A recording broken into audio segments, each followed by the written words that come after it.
Yeah. Uh-huh.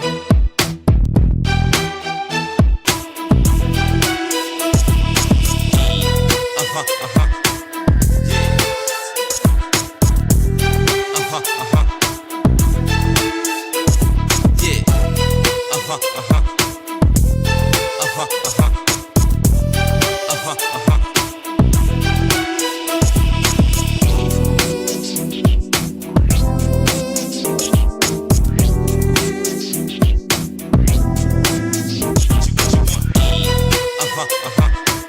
Yeah. Uh-huh. Uh-huh. Yeah.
Good afternoon, good afternoon, good afternoon. I want to welcome you to tonight's edition of Yes You with Friends, and I am so glad that you are here. I am your spiritual thought leader, Regina L. Stillman, and it's good to be with you once more and again.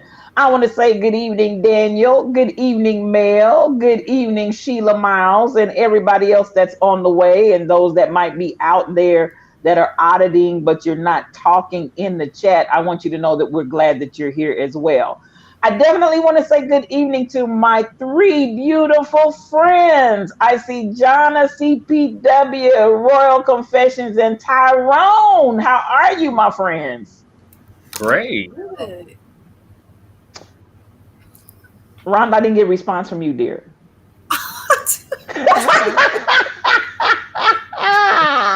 Good evening. Oh, that's just beautiful. That's just beautiful. Good evening to you.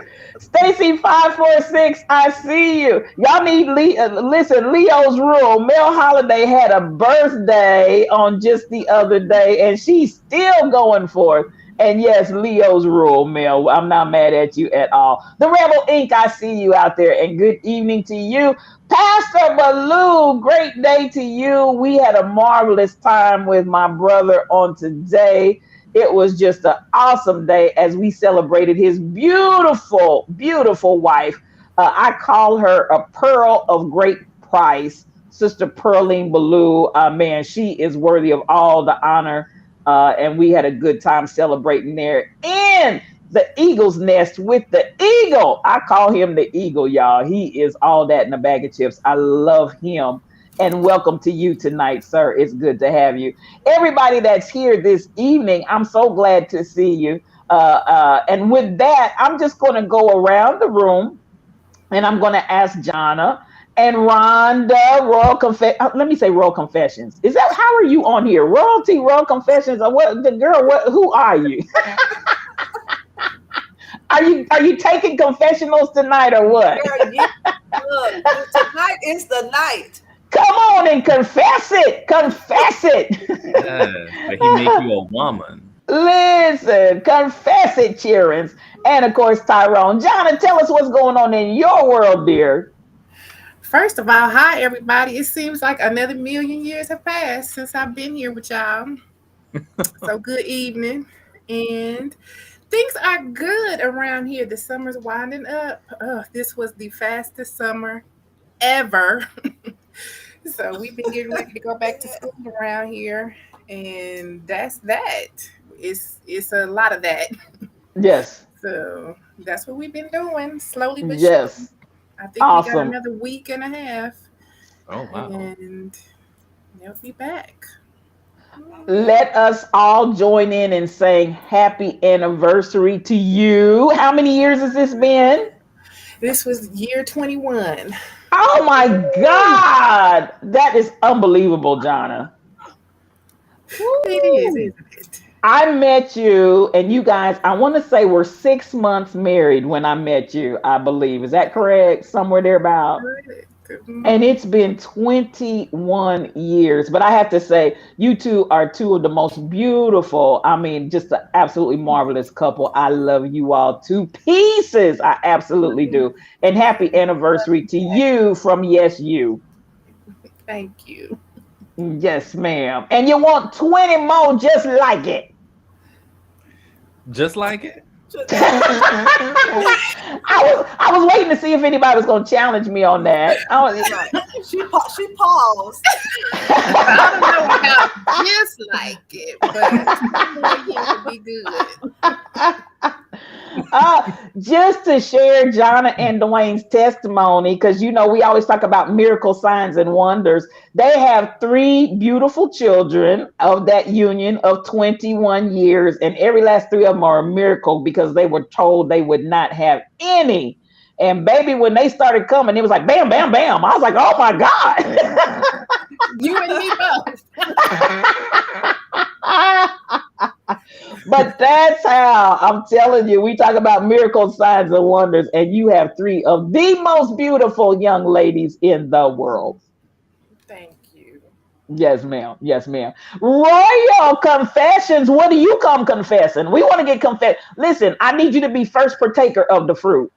What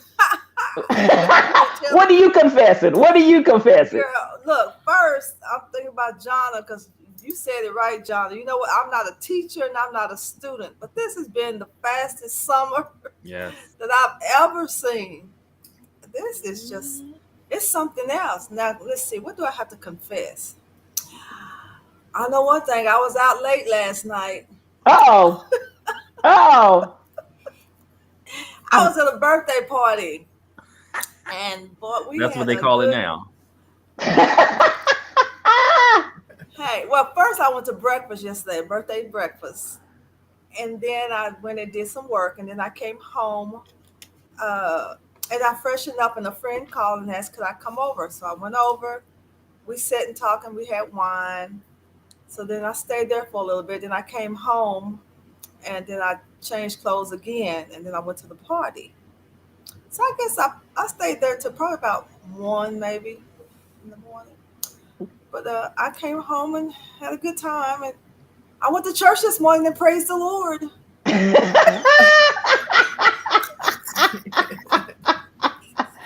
I love you. I love you. I love you. Oh my God. That is so good. And I'm glad you got out and got to, have a little bit of relaxation time and enjoy yourself. I love that. Because you're normally out there ripping and running and taking care of business and taking care of people and all that good stuff. Right. All the time. But I actually went out yesterday, met with some friends. And the thing is, it's people that I normally don't, not last night, but during the day, it was people that I normally don't hang with. But they just call and say, hey, let's get together. Nice. And the good thing, well, not the good thing, but y'all didn't meet her, but this is a lady friend of mine that lost her husband, and our services was on the same day at the same time. Wow. No, I didn't get a chance to meet her. And I did know that you all were having several deaths at the same time, the same time. So Blessings to So, her. I don't need a pulpit. Y'all know I'll minister at the drop of a hat wherever I'm at. So if You do. yeah, and so she needs to talk and minister too. I look, I'm ready to be there and receive it as well Yes. because we Yes. both needed each other. Yes. So it was good.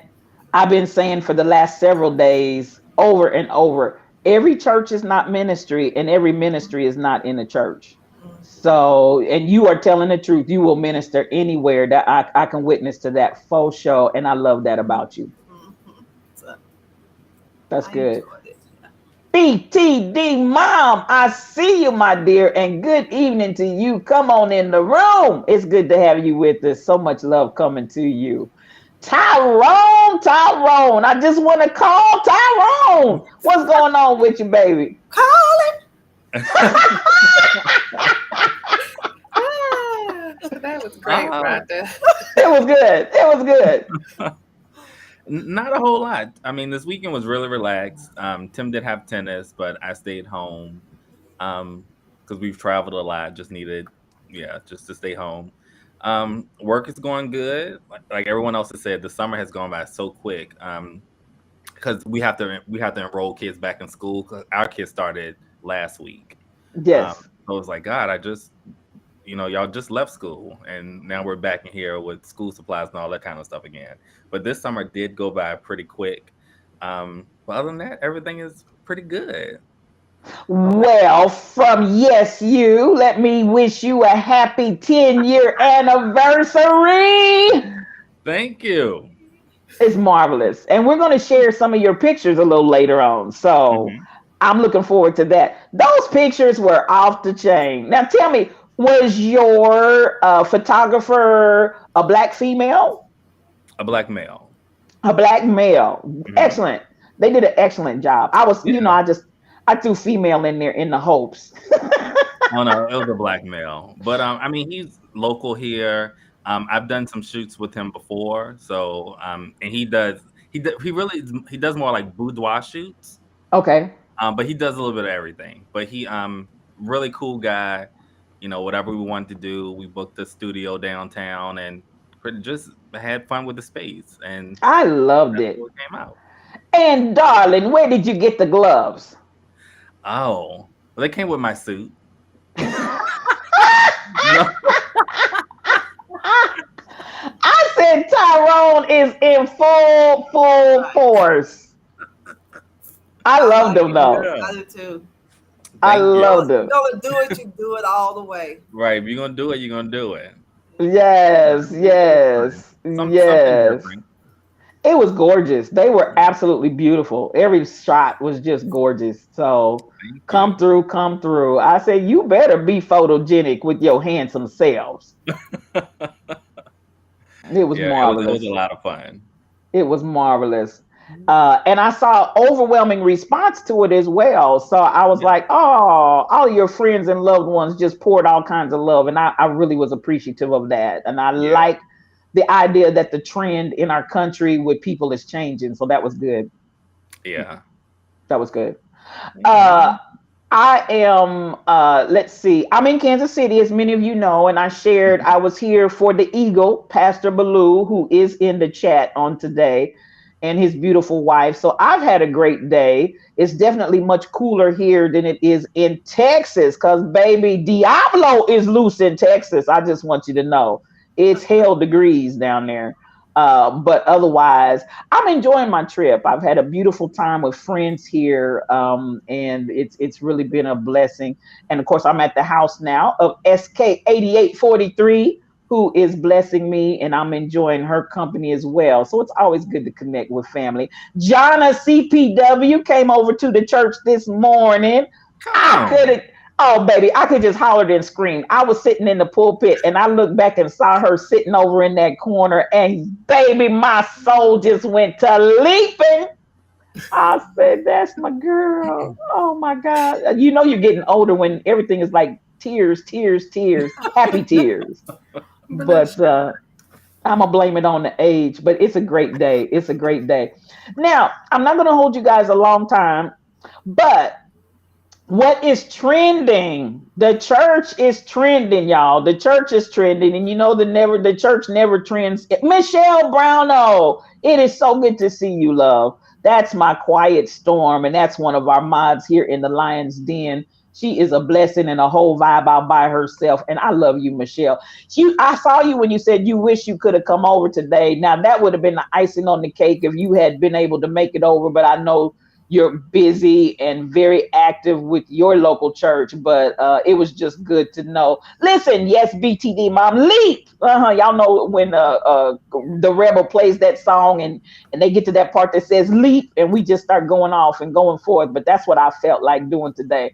And as a matter of fact, I just want to say this: you better ask somebody, because Pastor Baloo was picking them up and putting them down, and I said he ain't gonna pick them up and put them down by himself. I had to get a little taste of that, you know. It was good. It was good. It was good. Now the church is trending, and I'm gonna start here. And I don't know how much of this you guys have seen.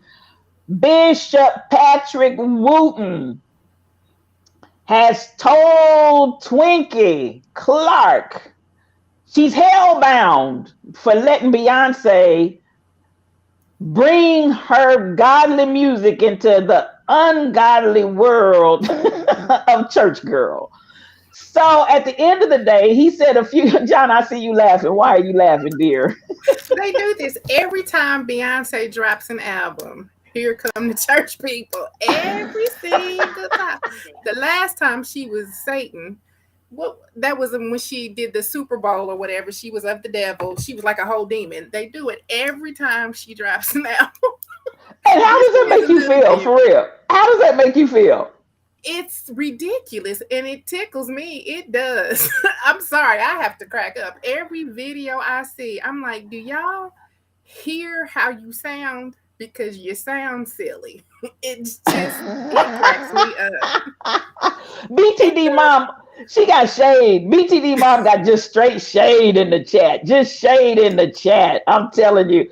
So, you know, my thing is, and then he went on to say that Beyonce's unsaved, you know, so he had quite a bit to say, and that has been all over social media.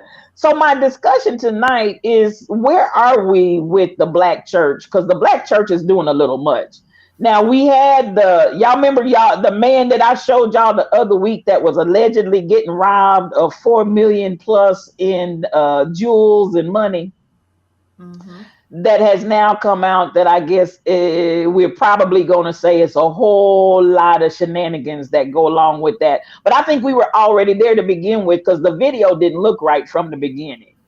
And at the end of the day, you know, for me, it's not so much to talk about the church per se. It's to talk about the Black community and where are we with these types of you know, have we had enough? Have we had enough? And how much more of this will we continue to take? I felt it quite interesting. Number one, the particular statement and position that Beyonce is unsaved. So do we feel like because an artist is secular and singing secular music that they automatically do not have a relationship with God? Absolutely not. Because I'd rather hear secular than the gospel anyway. Well, sometimes secular can be the good news. Right. Absolutely. While the gospel can be the blues. And I can attest to that. Mm-hmm. And I am a music lover and a gospel music lover, but I'm a music lover at large. I love all genres. Why is the Black church so shady, BTD mom? What do you say to that, ladies? Why is the Black church so shady? Control. That's a good word. Do you care to elaborate on that? It's just they want to control everything. They want to have their hands in anything, in everything. They don't want you to do anything unless they approve of it. Just total self-control. Okay. Danny, I don't know where Tyrone. Call Tyrone. Come on, I need another one. Come on, Rhonda. Call him.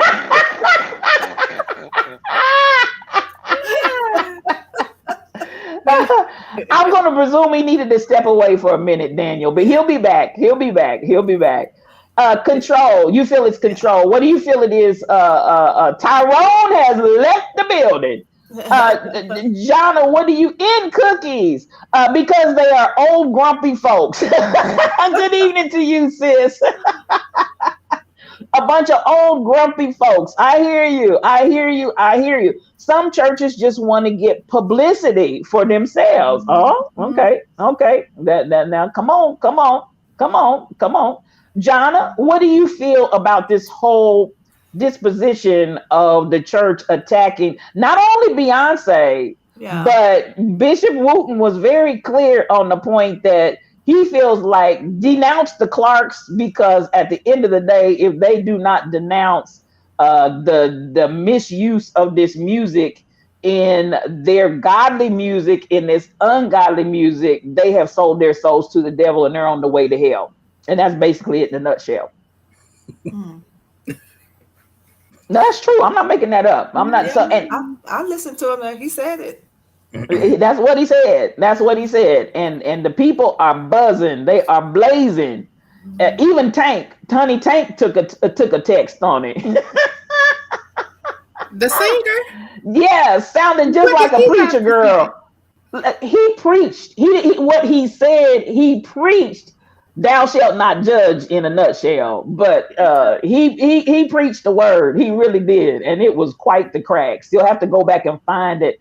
Rebel said he sounds just like a preacher, and he really did. He really did. He reached down in his inner self and got. Who made him the judge? I see you, BTD mom. Well, y'all need to go and find the cussing pastor because he cussed Oh. about it. He talked about it. He cussed about it. He really tickles me.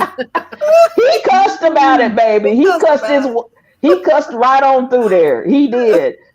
So is this a good look for the church? No. I don't think it's a good look, no, but it's not anything new at all. At least not to me, it isn't. Not anything new at all. I do like Rhonda's assessment about control. And anytime, one thing, I feel like religious, and I use that word loosely, places don't like is you can't be too free. I think somebody said that in The Color Purple. Was it The Color Purple? You can't be too free. And if you're too free and they can't hold you down and put you in a box, then they get real nervous and start denouncing everything is worldly and of sin. And it's just talk. It is just talk. It means it has no power, no weight, means nothing. It's just talk. And I say, let them talk. Okay. Did you see Tyrone? what? Oh, go ahead. Go ahead. No. Did you see the Pace sister? No. Oh, I saw that part. But did y'all see what Deidre Hatton said? No. What did Dietrich? How did he weigh in on Hatton it? said, "Let Beyonce make her song for her audience, and you make your gospel song for your audience. Then mind your own business and let God be God." Come on, Dietrich. Come on, Dietrich. Dietrich, it is not a good look, Michelle. It is not a good look. Even though a lot of church people would insist we holding up the bloodstained banner for the Lord, but it looks bad. Dietrich came out of the box a long time ago. And I think he has continued to stay the course of freedom, which makes a lot of people angry. So there's this big battle with that between what is freedom and what is lack of spirituality. And I could say a whole lot about that, but I won't. But I think Dietrich has really come out as a voice continuously fighting against the status quo of religion. And he just keeps holding his ground. So kudos to him. Tyrone, what's your weigh in on it, dear? So I lost connection, but we're talking about the pastor speaking about Beyonce's song with the Clark sisters. Yes. And the fact that Beyonce's unsaved and the Clark sisters have particularly Twinkie, who is in Aruba, by the way. I just loved watching her in Aruba, having a great time. Twinkie is in Aruba, baby. And I loved it. I think all the things that she's contributed in this life, it's time for her to live. I really appreciated that. But at the end of the day, she sold her soul to the devil for some coins. That's basically. Well, she sold herself to the devil for a car, so I'm just joking. I felt shade on that. Tim is gonna be upset because he's a diehard Twinkie fan. Yes. But, I think it's, when I first heard the song, I honestly was like, huh? Twinkie approved this? But, as time goes by, people have the right to do what they want to do. I mean, but what we're hearing from people of the church, like Jonna said, is nothing new. It's that box of this is what religious should be, and anything outside of that, you sold your soul to the devil. Mhm. So yeah, it's honestly nothing new. I mean, we hear about it at every Kojic convention. So, I mean, it is to who its own. You like it, you don't. My thing is let people do what they want to do and move on about your business. Why do we feel compelled to tell people what to do with their lives? That blows my mind. I don't understand. I think we will have less high cholesterol, less high blood pressure, less depression, less domestic violence in our relationship if you just mind your own business. People get stressed out over somebody else's stuff.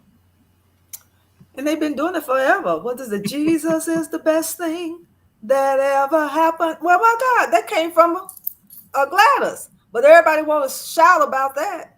So Yeah. you're taking their music and making it gospel. What's wrong with taking gospel and making?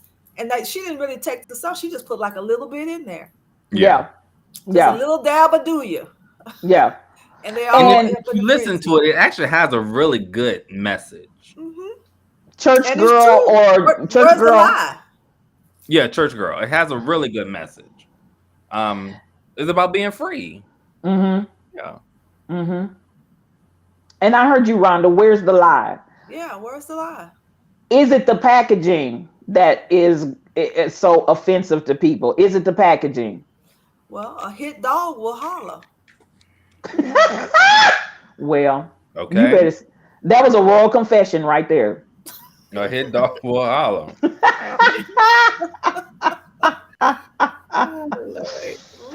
Is the church ready for freedom? Especially the black church. Is the black church ready for freedom? I will say we're seeing some growth. But yeah, not ready. One thing that really shocked me yesterday was, so I'm Baptist. Mhm. And when I posted the pictures yesterday, my pastor from home, Dr. Patricia Gould-Champ, she was like, Tyrone, I love y'all. And for me, it was like, like there's Oh, out there. yes. But so we're seeing change, but I mean, we still have a long way to go. The church as a whole isn't ready for people to just be free. And my thing on that, and I'll chime in from my own personal, the love that God has for everybody is for everybody, and then let God deal with the individual. I don't care who you are. I don't care. I shared this morning. I mistakenly said my friend was Buddhist, but Swati is actually Hindu. It doesn't matter because I've been in the Buddhist. The matter of fact, 5 months ago, I was invited. And this is the thing about it. People don't understand. Why do I get all these open doors to all these other religious faiths? Because I operate in love. I'm not coming in bashing you over the head. I'm not coming in telling you what you should believe. I'm not coming telling you you're of the devil. I'm not coming with any of that. So my latest, I thought, well, how far out, Lord? And I told y'all, I got a access key that says it opens every door in the building, and I have permission to walk in every last one of them. And so when I got the most recent to a pagan ministry, a pagan group, and I was like, I was like sitting there like, I know ain't no other, especially black preacher, because I was the only dark person in there with melanin. I'm like, ain't no other black preacher got an opportunity to come in and host and sit and talk and share with a whole pagan congregation, simply because I understand, number one, and when I say in the last days, God's going to pour his spirit on all flesh, he literally meant all flesh. He didn't mean church flesh. He didn't mean Baptist flesh. He didn't mean Church of God in Christ flesh. He didn't mean He meant all flesh. And so that open access is free to me, but then people would look at me and be just absolutely turned off. Like, what in the world is she doing? But when I tell you my Hindu friend is spiritual, that chick is spiritual. And I'm glad the Rebel's in here because she can attest to the sharing of my testimony this morning when I got the first invitation. And guess what? They invited me back. They invited me back and they invited me back. And when I had events, she showed up. And when I did, she showed up. Until she went back to India. And my thing on that is, by this shall all men know that you're disciples. Come on here, Rebel. You know they did. We went in there for a baby shower. And I tell you, we had nothing less than a Holy Ghost revival up in there. Then people were weeping and crying and hands in the air. And they were coming and hugging me and grabbing me and just going in and going forth. And at the end of the day, as I said, then they invited me back and they invited me. So, it's like, the Spirit's going to be poured on all flesh, but the church wants to control who and how and who's going to have it and how they're going to have it and who's going to handle it. And my thing is just go in there, and it's not my duty to change anybody. It's my duty to go in there and show the love. And that's my perspective on that. Do you think the church is ready for that? From the slavery mentality of Black folk especially, bondage is hard to let go of. Cassandra Woke, I see you, girl. Come on in here. Bondage and control is hard to let go of. Do you agree, disagree? I agree. And that's totally what it is. I mean, we see that in all aspects of life. There's certain things that we're bondage is a part of, and it's hard to let that go, whether it's your religion, your relationship, your career, your mind, the way you process things. It's hard to let go of something that you've just been attached to for so long. Mm-hmm. Like I said, even me hearing the song, because we had heard that Twinkie was being sampled on the Beyonce song, and I remember hearing it like the night before the album dropped, and was like, "Oh my God, like Twinkie approved that." But then, I mean, we all deal with it. I mean, from my own experience, like, oh, this is the worst song you will put a Twinkie sample on, until later listening to the song. I was like, okay, well, it's something different. Well, let me ask you from that perspective. Good evening, MCP 812. So much love to you. Do people actually listen to the words, or do they just automatically judge? I think they judge based off of the few words they hear. So you get to that whole part about drop it like a thought, drop it like a thought. That's all most people going to hear. But if you actually listen, there's certain words that stand out, and that's what people hear. I think Beyonce, I mean, she could have put it with anything. And I think her just being Beyonce is great packaging.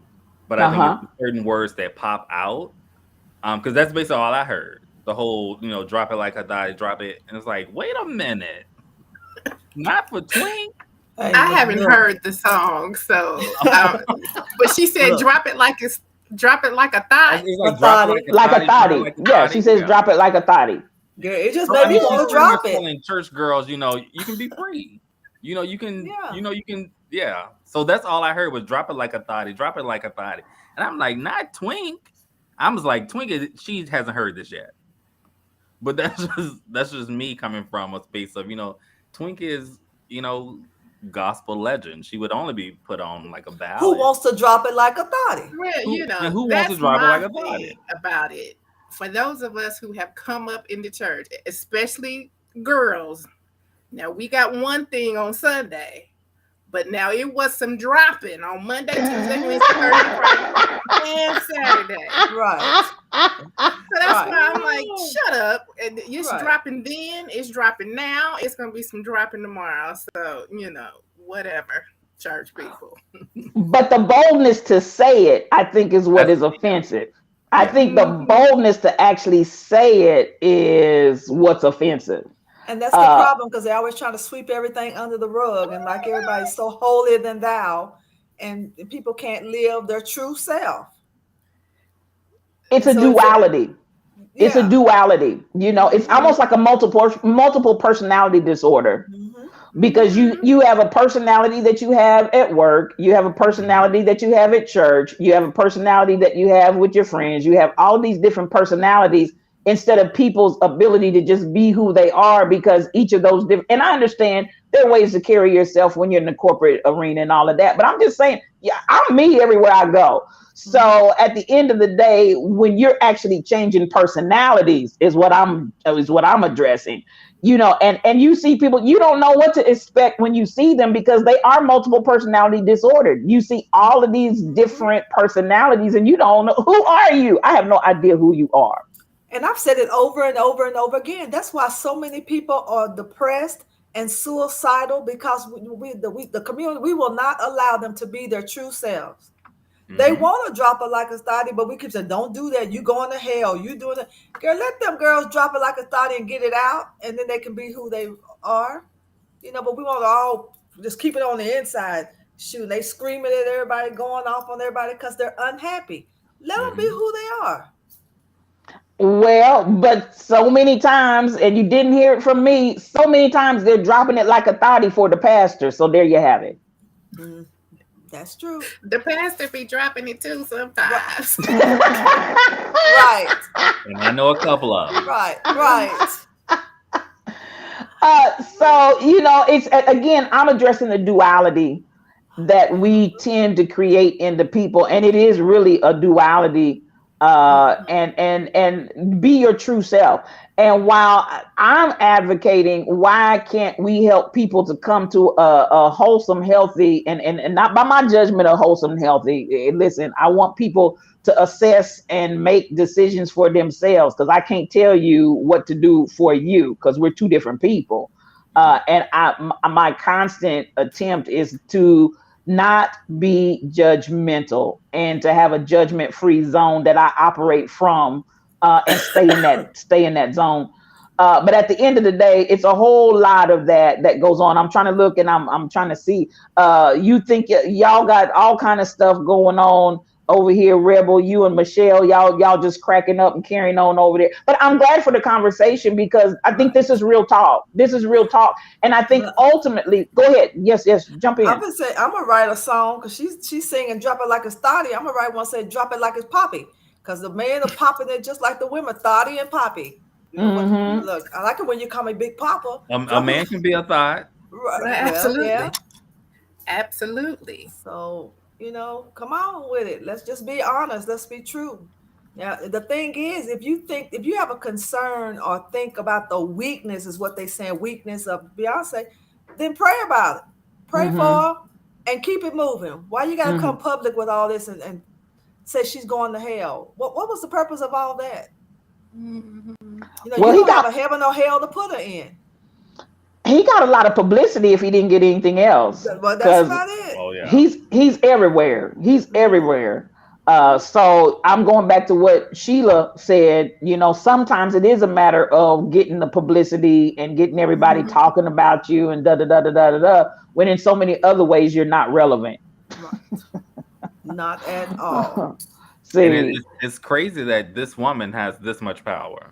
Exactly. That's if crazy. God be who we say he is, why Then are we she's talking next about on. Beyonce? And the song. And why? It doesn't match. There's that duality again. It doesn't match. If he be the Alpha and the Omega, all powerful, who is are we really wasting time, airtime, people preaching about this? Girl, and they are preaching. they going in. They're going in. They are going in. It's everywhere. Truck driver, that's my Mufasa. The Lion King is here, y'all. And good morning good evening to you. That's my brother right there. My brother from another mother. I love you. I think, Rebel. What do Rebel say? Because he can't get the drones. Well, I'm gonna leave that right there. I think that I'm of the mindset that the people are ready to be free, but the church is not ready to free them. It's almost like the same fear that the slave masters had on the plantation when you started talking about the Emancipation Proclamation and letting the slaves go free. I feel like you're going to have that same response from the black church, especially black preachers that have really wielded a lot of control and power over the membership. I think it's going to be a very frightening experience because at the end of the day, they have gotten used to this slave labor and the slavery. And it is slavery. People can say whatever they want to say, but a lot of church has been nothing less than another slave mill. And some people don't want to think about that. And it's like, oh, why would you say something like that? That's so ugly and that's so terrible. But a lot of times when you peel away all of the trappings of the outer and get down to it, there's a control mechanism that is way out of control. I mean, you're right. And there's a huge control mechanism when it comes down to the church. And unfortunately, a lot of people don't think they can survive without that connection. I mean, even a couple of weeks ago, we were talking about moving the church from, the four walls and, doing something else. And we were saying, some people still need that connection. They need to be in that building. Even that in itself, with that mindset of, I need to be in this structure among these people under this person to have my relationship with Jesus or my relationship with whoever your higher power would be. That's control. That's just been manifested and created over generation after generation of the only way you can have a connection with your higher being is being in this structure, in this facility, and under the direction of this person. Yeah. I like what Michelle said, because the younger generation ain't having it. She said, oh, I see it on my kids. They do not tolerate the church box that I grew up in. Just from her generation to the generation that she birthed into this world, the young folks are like, no, ma'am, no, sir, miss me with that. They're not. Yeah. I mean, we're seeing those the church nervous too. That's why they're getting a little hot in the pants about it, because these pews are getting ready to empty out. If we don't do something different, it's gonna be 3 people on. And like Tyrone was saying, for the generation that grew up in that, when you have rules and you can't do this and somebody's thinking for you, then you don't have to do it for yourself. And that's why freedom can be scary for people who have grown up and existed in that for generations. It can be scary when you have the freedom to make your own decisions.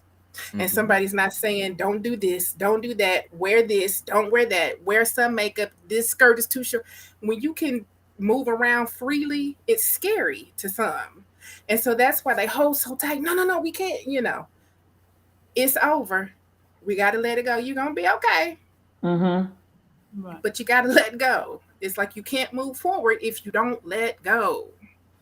But that's the same spirit of fear that kept some people on the plantation after the Emancipation Proclamation versus moving out on their own. Because the fear of the unknown and the fear of that freedom, and that freedom that I may not make it, that freedom that I may be unsuccessful, that freedom, it's more comfortable to stay here on the plantation and keep doing what I've been doing it, the way I've been doing it. And it's that same slavery mindset, and it's that same spirit of fear to me. Would you all agree with that? Yeah. Right. And in the spirit of the unknown and not understanding, you tend to degrade and talk about and make it seem like it's of the devil because you don't understand it. And it's the unknown. Instead of trying to figure out what's going on, what's the purpose behind it, how do I fit in, how do I not, you want to degrade it and make it seem like it's the devil, when it's not. It's just something different that you're not understanding. Right. And y'all should read the book, The Last Slaves of Mississippi, if y'all haven't read it yet. There was people in Mississippi, like long, like in the almost 60-ish, still pretty much slaves. I remember one of the ladies who contributed to the book when I was in school at Norfolk State, she did like a book tour, and Norfolk State was the only school that would let her come and speak. Like William and Mary and Old Dominion and all them other schools, they banned her from coming. But there's a book, The Last Slaves of Mississippi, and she talks about like that meant like slaves have been free, like we were driving cars at this point.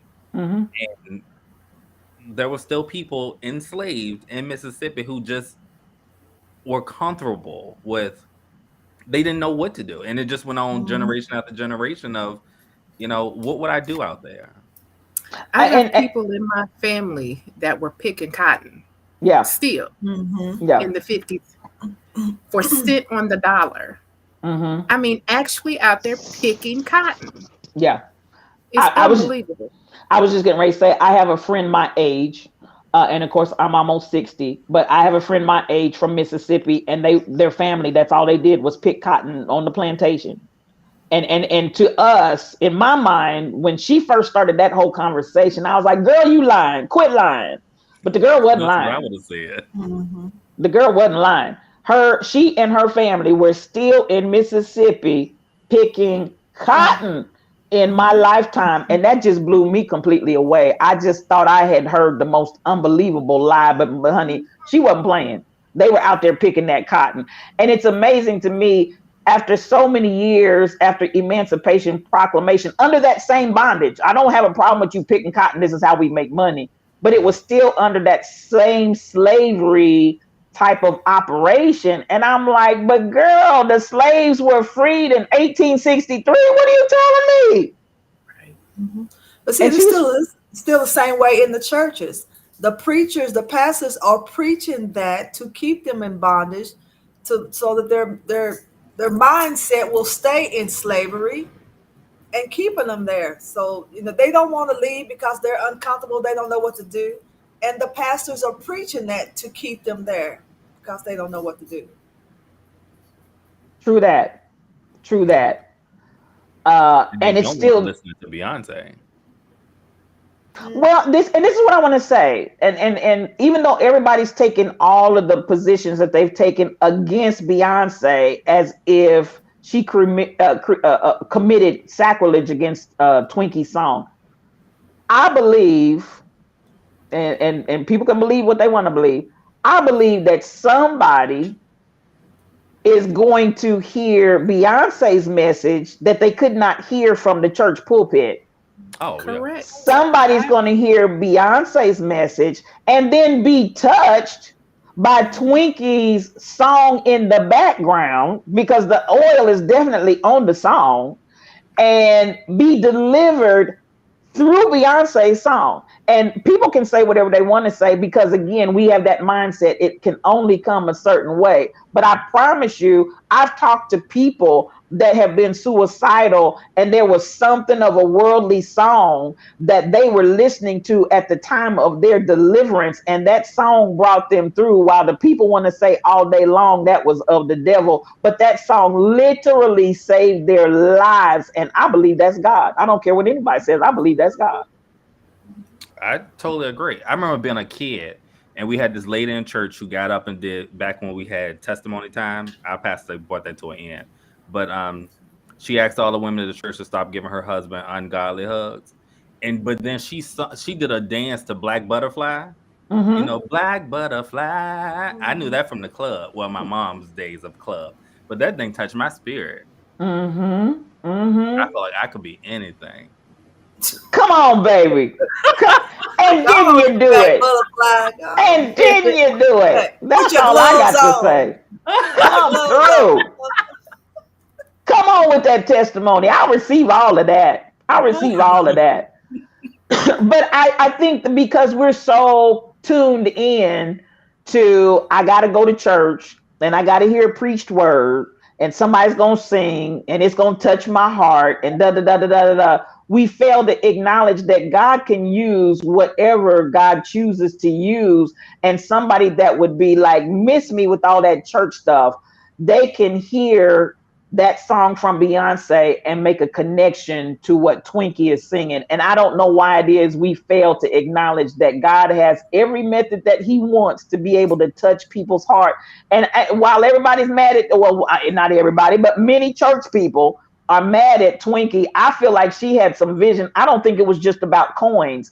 I really think she had a vision that said, let's stop only pushing and promoting this in the church arena. Let's allow this into the clubs. Let's allow this into other spaces. Let's allow this to cross into territory where they're not going to come over here and hear it. But if Beyonce, I'm gonna give her some kudos for some foresight too, to say let's bridge the gap and bring what you're doing in ministry over here and let that be a blessing to them. Have we totally lost sight on the cross pollination where we see it and have been taught that's the devil and watering down? Why can't we see it as a perspective of strengthening and bringing a cross pollination that actually has the power to bring greater deliverance than just one or the other?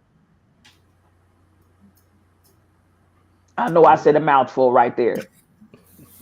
Hey, come on. Daniel Dean said, ordinary people. God uses ordinary people. I love that song. But this is my thing, Daniel. I agree with you 100%. But we'll say ordinary people and then turn around and make requirements be extraordinary, whatever stipulation we want to put on it. You know, I said this today in the 2 o'clock, and I'll get out of here. In the 2 o'clock, I said, when Odell Talley, that's my bishop, when Odell D. Talley started playing My Storage is Empty and I Am Available to You, something turned down in my shondo. And as I said, when you talk about storage is empty, and then I'm not going to go through the whole story, but position yourself and become a pipeline. Go back and listen to the 2 o'clock sermon if you want to get the full of it.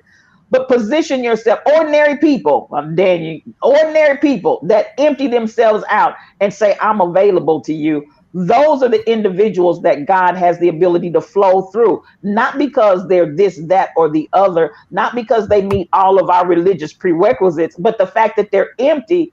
And if you understand being the pipeline, if the pipeline is full and you try to run something else in it, it's just going to back up. But if the pipeline is empty, you have a flow through, and that's how you get all the water off the rooftop. And again, if you want to hear that, go back and listen to that 2 o'clock sermon on demand. But that's the way we're rolling. That's the way we're flowing. Empty yourself out and God can use you. Pull up the stakes and enlarge your territory. You better talk, Sheila. If preachers knew how to truly preach the word, come on, they jumped up on me. Let me see if I can go back. If they knew how to truly preach the word, I'm trying to get that, they wouldn't be so intimidated by using ministry. Come on here. That is a word. And so a lot of times now, preaching is a lost art, and that's all I'll say about that. And I say in so many ways, I don't consider myself to be a preacher. I'm really a teacher, but preaching per se is almost a lost art, even though we got a lot of preachers. They doing something, but it ain't preaching. But one thing we have to also do as a people is when we talk about, you know, the church and what's being preached and how it's being preached, you have to you as an individual have to understand what's for you. Mm-hmm. And you have to be in a position where you can say, I respect your opinion. I respect what you say, but this isn't my ministry. This isn't for me. Yes. And I'm just going to remove myself from that. Yes. And some people are not that strong to do that. And the thing is, church has hurt so many people, and that's why they don't go to church. And if we sit here and talk, Tony comes in my mind. Oh yes, Tony. You know, the church hurt that man, the boy, and they let him down. And there's so many more because they did not understand who he is, and so they want to just put their thumb on him and cast him away.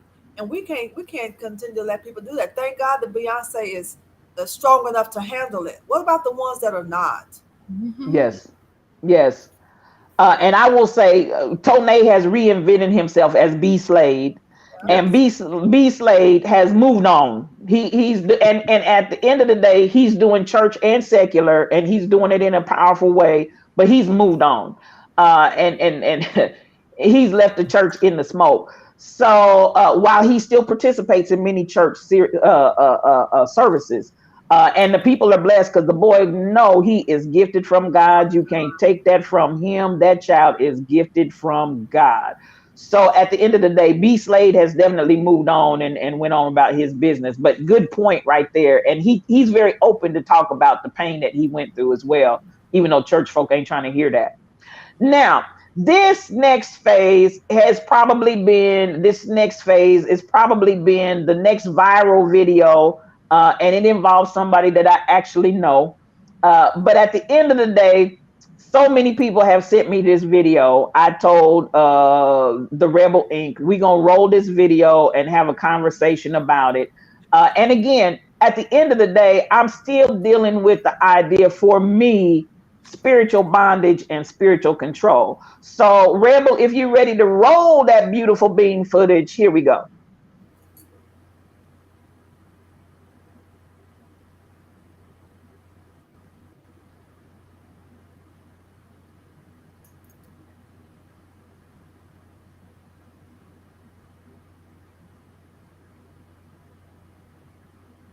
No sound.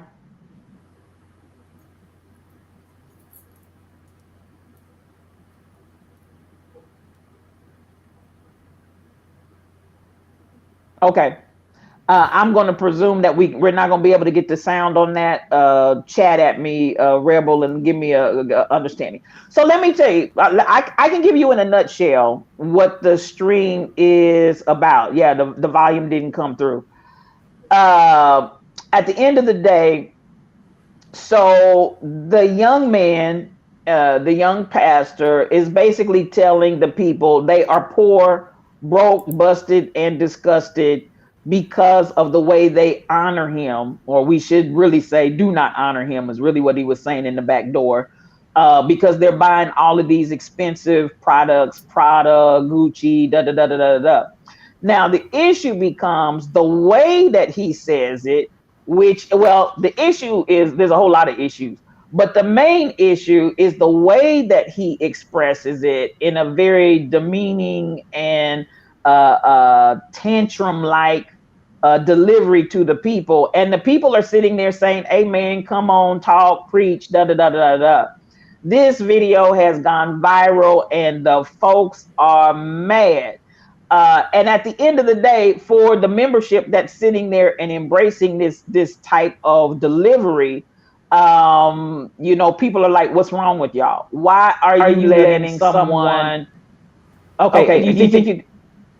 Let me be quiet. She may have it.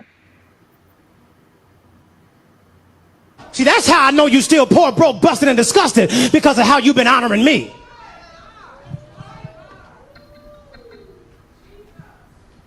I'm not worth your McDonald's money. Come on. Come on. I'm not worth your Red Lobster money. I ain't worth your St. John knit. Y'all can't afford it no how. I ain't worth y'all Louis Vuitton. I ain't worth your Prada. I'm not worth your Gucci. Mother, oh, I'm saying this, and I promise you, Deacon Ian, it's not with respect of want. I'm saying it because I want you to understand just what God is saying. Roll it one more time. See, that's how I know you still poor, broke, busted, and disgusted, because of how you've been honoring me.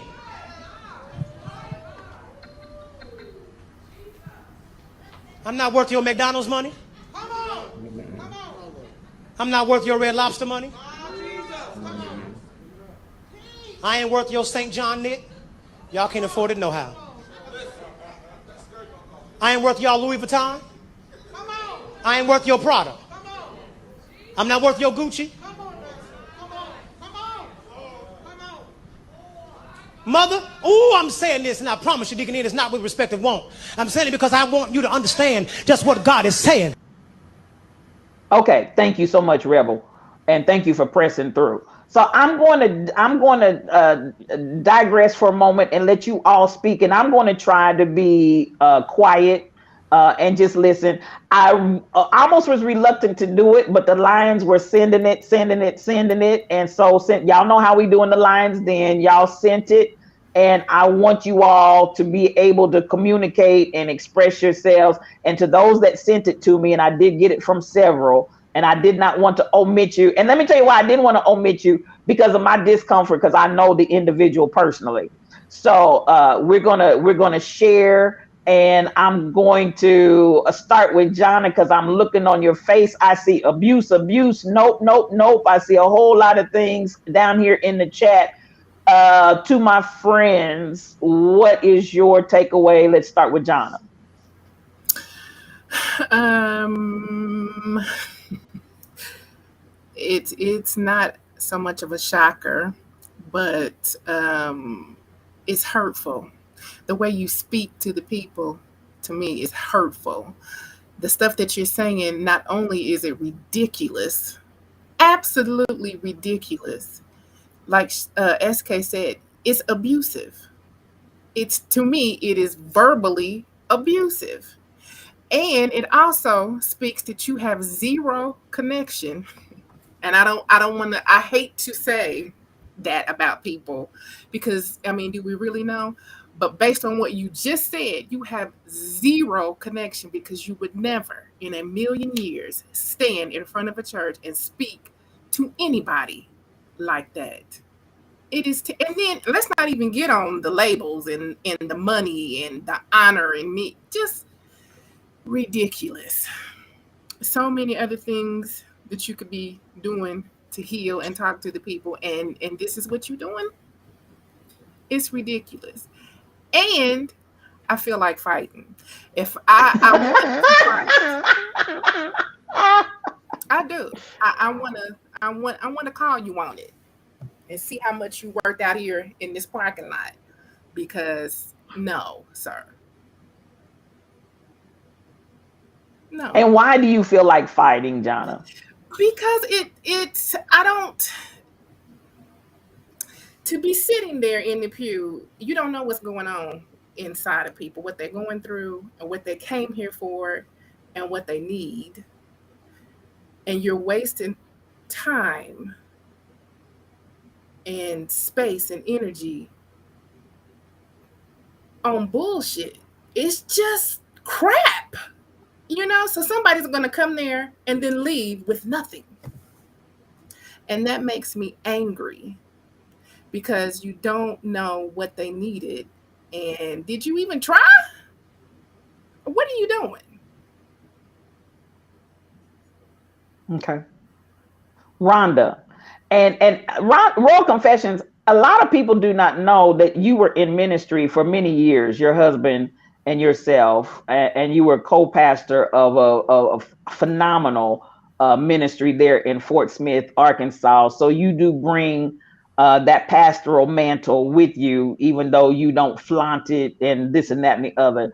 What's your takeaway? And I'm going to let you speak on my behalf too, because I'm going to be quiet on this one. Because as I said, I do know the individual, and I have a lot of thoughts, and I have other inside intel that I will not disclose here tonight. But what was your takeaway as somebody that's completely unconnected to this individual, but as a pastor in leadership?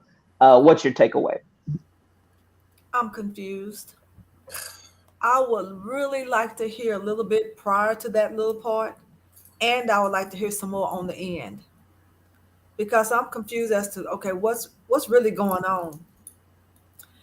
I'm like, Jonna, I don't want anybody to stand up in front of me talking like that. I really don't. If there's an issue with that, then there's also a thing called a church meeting. I just think there's a way to handle everything, but I really want to know more details. Why did he feel like he had to get up and do that at that particular time? What's going on to make him want to do that? It's just that little clips did not give me all that I needed to really respond properly. But at the same time, no, sir, not on a Sunday morning. No, sir. We just, that's not what you're gonna feed me on a Sunday morning. Not only me, but like you said, you don't know who's there, what they need. We can handle that some other time, because apparently this has been going on for a while. If they're not respecting you or honoring you, this has been going on for a while. We need to handle and see what's going on. What are you expecting? What are your expectations? Blah blah blah blah. But I need a little bit more of what's happening. Okay, thank you. Tyrone, what's your takeaway? Well, I have to agree with Rhonda. I would like to see the whole situation, because it's disturbing. I would like to know what was the message that got us to this point, where you're talking about honoring me and serving me and this, that, and the other, and is all that the foolishness that came along with it. But what was also very disturbing is we talk a lot about him, but that congregation is agreeing. Like you're telling me I'm trifling, I'm not serving you right, and they're in the congregation like, yeah, I need to get right with Jesus. Like they're going. Another story. I remember as a kid, my mom's last day of church. We had offering, and they used to count the money in the bag. And the pastor came back and said, "Y'all trifling." And she sent the plate around again. And Pam said, "Let's go. Y'all ready?" And that woman didn't step back in church again until she got much older. That we don't go to church for that. You don't go to church for someone to tell you how less you are, and especially to serve me. And in my mentality, my mindset is, and no disrespect to any pastor here, it was a blessing from the Lord to give you this ability to be able to speak this into people. Like when I would dance, people would say, "Tyrone, what's your fee?" No fee, because I'm just blessed. The Lord gave me this ability, and I will dance in your church. But you should never have to go to church and be abused, and that's abuse. Right. That's the thing. I would like to see more, but whatever started it and whatever ended it in that moment, totally disrespectful and wrong. And then to even bring up a brand and tell, well, y'all can't afford that, no way. Right. Are you that disconnected from your congregation? Just would you speak to your friend like that? Would you? You got the glow lights in the bag. Like, you gonna talk to your congregation like that? You disconnected from just knowing who your audience is. Well, not your audience, but your congregation. Like that's disrespectful. And like Rhonda said, if there's an issue about your support, because pastors do this full time, they should be compensated for what they put into their ministry. Please don't do it for free. We're not trying to pick you up from the Salvation Army. But you also have to know your congregation. And again, what was the expectation set? To get in front, that could have been someone's first time coming to church. Coming to get anointed, coming to get just something different. Just that feeling of, I know whenever I leave churches, that feeling of, this next week's gonna be better. I'm gonna do something different. I got a message, I got a word. And the week may not go that way, but I feel uplifted to inspire to do something else. And then I come in church and I hear that. That's time for me to get up and say, well, I'm not doing this again. Yeah. So I'm gonna read some of the comments. I wish a N-word would. I got you, N cookies. He's not worth my membership. I hear you, BTD mom. He really, let me see. I'm trying to read these and get them in. I didn't mean to put that up. Let me see. He really missed all the marks. I see you, Cassandra. Dalen said, I don't feel like this tone of voice. Let me see. This is hard from my phone. I'm used to my regular studio. I think she was addressing the fact that she didn't feel like this tone of voice is foreign, that he uses it all the time. I probably would tend to agree with you on that. Because I'm gonna go back. Who is the me, God or him? I see you, Daniel. And I hear you need the beginning of it as well. Let me see, Michelle Brownell. This bounces back to Beyonce. It seems like the bottom line is y'all mad about where we put our coins. No, sir. Preach the word and not your personal thoughts. Now, you did notice he said, I'm not doing this for want or need. I'm telling you what God said. Did y'all hear him say that at the end? He'd already lost you before then. He basically was saying, he was telling them what the Lord said. I can't scroll through here, so I can't put those up, and I don't know if my mod's able to put it up, so I'm gonna let it go. But all the comments that you all are saying out there, and then lastly with BTD mom, congregants can abuse ministers by expecting them to always minister for free as if their time is not worth anything. Thank you for that, BTD mom. That slavery mentality is in full effect, Cassandra Woke. So I would like to uh-huh. know. I would honestly like to know your opinion. I know you say you know this person personally, but sometimes saying nothing says a lot. So what are your thoughts on this? And you did hear where she agreed that said this is his tone is like that more than just this time. And we have to address our friends when they're wrong, friend, foe, whatever they are. So I would, and if you think he's wrong, but I would like to know your opinion on this, or what you feel comfortable saying. I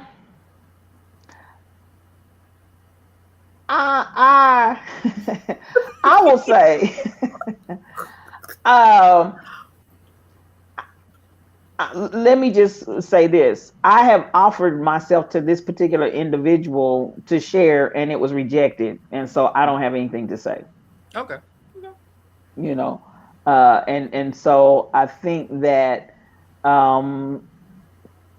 sometimes we have to acknowledge places that we need help and areas that we need support. And so I won't say a lot because I think there is that karma can karma can be something else sometimes. So I think that the only thing that I would say is that I feel like it was very, very inappropriate. And I think that there are a lot of inappropriate things that need to be addressed. So I think this is a snapshot of the overall problem. But at the end of the day, it goes a little deeper than that. But that clip, I think, going viral, I think is going to definitely have an impact. And I hope and pray that it will give him a change of heart and a change of mind. But there's some things that have been even more dastardly and drastic than that, and it hasn't changed at this. I see you, Jonna. You know, Jonna, you and know I'm trying to, I put out a little filler and somebody confirmed. And I'm like, you know what? I'm about to slide up under this seat. I'm not going to say I don't know. Let me just shut up. Anyway, go ahead, STL. Wow. Let me just be quiet. It's a rough one. You know, okay, so without going into a whole lot of who shot John, you got murder and intrigue involved in the scenario, literally. And so I just, it's just a hard one. To which the family of the deceased is very angry, which is, I think, partly why it's going viral as well. And the murder trial is in 3 weeks. So, that involves the pastor? Wow. Okay. Tyrone just can't. They can't say Tyrone. It's a lot. Yeah. It's a lot. What's done in the dark will come to light. I am just wow. You know, and years back, I felt like there was room because I remember. Is this someone you grew up with? Who, me personally? No, well, I don't know. No, okay. I think we might be around the same age. I don't know, because there's a lot of different folks in common. But I'm saying, I think years ago, I feel like there was opportunity where there might have been openness for some training from STL. Yes. And so, you know, I'm not sure. I don't know. What in the hell is all I got to say. Where's the hell? Then you said, have a drink, John. Have a drink. Not that water, the other drink. Yeah, so I need something else. Is this church in Kansas City? Yes, it is. It's a local congregation. But what I will say is that at the end of the day, I'm on the bondage. And I'm on the point more so because whatever's going on with him is going on with him. And we just have to, pray. but the people. That's what I was gonna say. The sad part is they're sitting there and Yeah. allowing it. Yes, the people. And so that's where I am going back to the bondage. Is the church really ready to release bondage? Because I will say, if nothing else, without putting all the business in the streets, I will say at bare minimum, it was a very abusive and controlling type of conversation and discourse he was having with the congregation. At bare minimum, it was very manipulative and controlling and abusive. So then I'm going to eliminate that element altogether as far as focusing on him and say for the congregation to be saying amen, to say for the congregation to be completely enthralled and co-signing and yes and all of that. Is the church ready to release bondage? From seeing that, no. They're gonna follow their leaders. And the leaders aren't ready. Michelle Brownell said they are conditioned. I've been there. Come through now. Come through. Can anybody? You could tell That she's been conditioned. that they are. You could say, and she stand up there ready, and the man, they're just up there. Yeah, just why hell, I'm ready to slap them. That's But the thing. It's like, conditioning. are y'all listening to this? But conditioning. Are you all hearing what Michelle's saying? And that's see, y'all cutting to the quick now, because this is where I think the issue lies. Have we not conditioned people in this way in the church? Yeah. Oh yeah. Then if they're conditioned this way, because we're not going to, my lack of conversation here is to cover. I have a sense of heart that I would love to cover, but what case arise, what will be. Because listen, some shoes are gonna drop. But at the end of the day, my concern is more so for the people as well. Yes. And this idea of conditioning that we have literally put people in a position in churches where they're afraid to stand up, speak, say anything, and will literally, to their own hurt, swallow hook, line, and sinker this type of abuse and consider it to be ministry. Now, that's the part that I'm perplexed about. Sheila Miles said, arrogance will not recognize boundaries.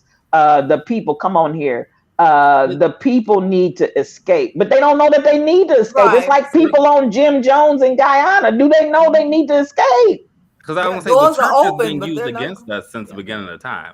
We love the church, but the church has been used against us since slavery time. Like there's this mentality we run to the church when we're in bad times, but I mean the religion was used to tell us we had to stay slaves. The church has been used against us for a long time. And we have that bondage. We have that mentality. A lot of us, probably all of us on this call right now, there's a connection with church that we talk about being free, but there's a bondage there. And there's certain aspects of our relationship with church and our ministers and this, that, and the other that we still hold on to. And you see that, like to see that video of this pastor talking to his people, whatever his background is, not got nothing to do with that. But to tell people that they're cheap, they're wrong, and that people take that in, like you take that in, like okay, so I need to do something different about myself because my leader, my spiritual connection to God, the person that's going to get me to wherever I'm supposed to be, is telling me I'm wrong, and we hold on to that. I bet you most of the people, when they passed that collection plate, found a way to find $100. Now they make the rent ain't paid and light bill due, and kids. I don't know when this is recorded, but kids going back to school. But I guarantee you, people found a way to pull a little deeper in those pockets that after that sermon. And the sad part is he's basically a young preacher. So he's not one of them old ones that we're used to, just pounding. And some people do it because they've been there. The whole family have always attended that church and they've been there for years and they're going to stay there. This is a young pastor talking to these people like that. There's something wrong. Like the old Uh, people say, there's something rotten in the cotton. Mhm.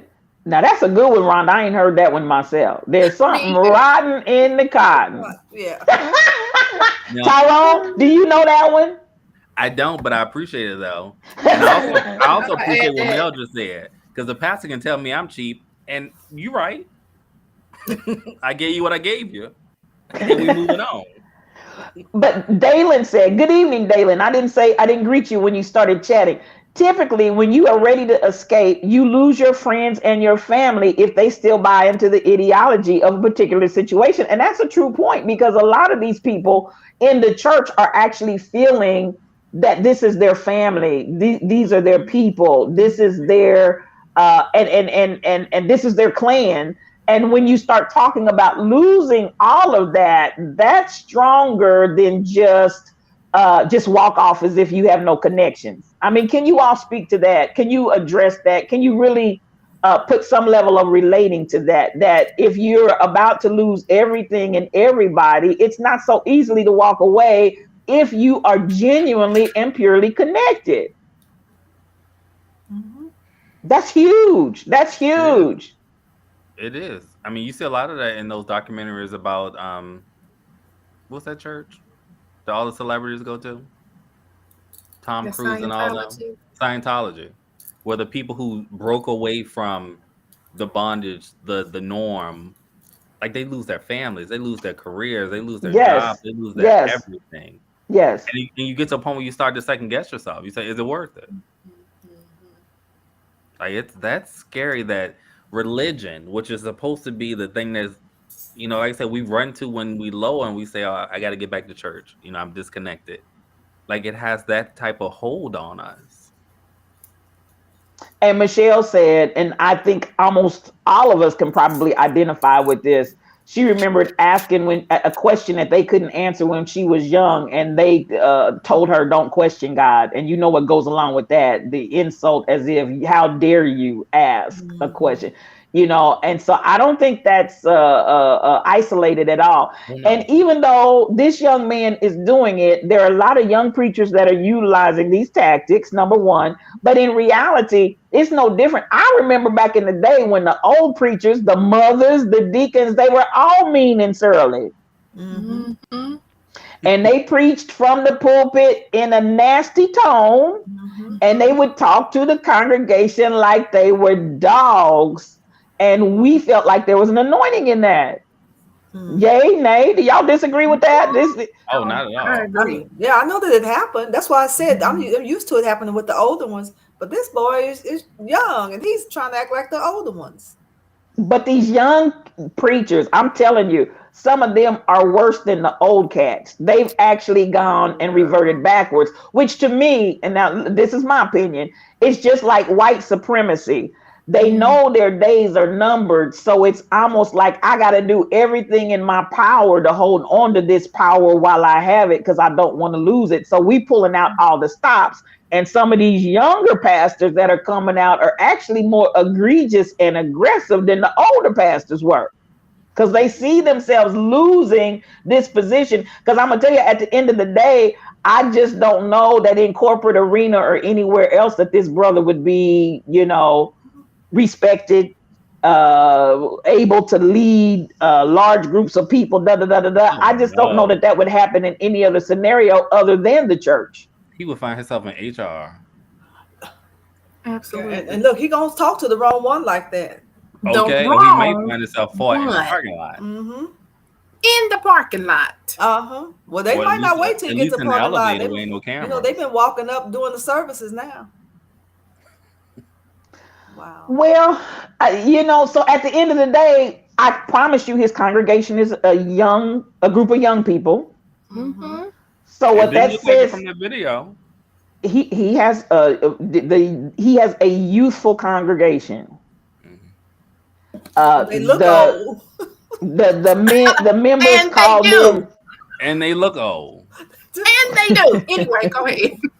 Right. but it's a young aged congregation that calls him dad or father. Oh, see that. Oh, case closed. Okay. and so on and so forth. But at the end of the day, I'm addressing the whole concept of young people that are very much buying into this bondage and slavery and participating wholeheartedly. The Rebel Inc. No, I'm not lying. I'm talking facts. I'm not lying. I'm not lying on the people. So these are facts. These are facts. I hear you. Dalen said this sounds more like a cult than a congregation, but nonetheless. But a lot of these offshoots do have a strong tinge of smell of cult. Mm-hmm. Yeah. Girl, especially if they call them, what'd you say, daddy? They do call him their spiritual father, and they use the father and all of that. Yeah, Oh, they do. Yeah. okay, shut them down. Shut them down. Yeah. That Well, would be a concern. But this is my thing, and I will say this, and I'm gonna say this most honestly. There is an anointing on this individual. Mm-hmm. Is There it? is, yes, I promise you there is. I promise you there is. So there's something in me, which is why I extended myself earlier on in the ministry, because there is an anointing there, but there's also need for training. Mm-hmm. There you go. There's a need for training. And I think, unfortunately, there is, in my opinion, hopefully something that can be salvageable here, because there is an anointing on this individual. So And I'm not, when you say there's an anointing, I mean, what does that look like? Because when you say there's an anointing on this individual, but there's a need for training. So when you say there's anointing, what does that look like? Like, I feel in my heart he has a connection with his Savior. Like, what does absolutely. that look like? I feel like he has a connection. I feel like there are some conflicted areas. I feel like there's a lot at the core. And I've said this numerous times. Wounded healers trying to heal is a catastrophe. Okay, gotcha. Okay. So there are a lot of people that can be anointed for ministry, but they're still wounded themselves. And wounded healers trying to heal, I promise you, is a catastrophe waiting to happen. What about And covering? None. There is none. So And what would training look like? Is it more like customer service, like how to engage people? he said, That might not be a bad idea. No, because I'm saying, I mean, You know. when you say there's an anointing, but then there's a need for training, is it more like training of how to use the anointing that you have, or well, how to talk to people? as Jonna said, I offered, and we had a training, what we called MIT, which was ministers in training. Okay. That the ministers in our congregation, we talked, we went through different things, we went through different scenarios. They performed a mock wedding, they performed mock funerals, they performed various different things that gave them an opportunity to be able to have experience in certain areas. But we also talked about how to deal with certain scenarios and situations. If this situation comes, how would you handle it? How would you respond?